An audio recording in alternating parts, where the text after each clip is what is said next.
ఇక శ్యామల, వారాహి, సంపత్కరి, అశ్వారూఢ శక్తులతో పాటు ఇతర శక్తులు అనగా లలితాదేవి సృష్టించినటువంటి 64 కోట్ల శక్తులు బండాసురునిపై యుద్ధానికి బయలుదేరారు.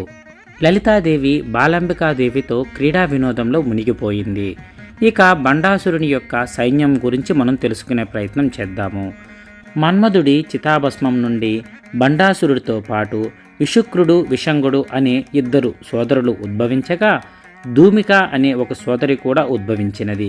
ఇక బండాసురుని సైన్యంతో శ్యామల, వారాహిదేవి యొక్క సైన్యం యుద్ధం ప్రారంభం చేశారు.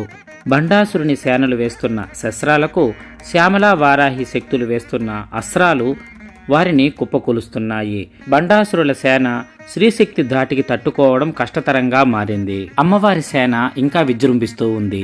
ఈ గుప్త నవరాత్రుల గురించి సందేహాలపై మరొక భాగంలో ఇంకొన్ని విషయాలు తెలుసుకుందాం.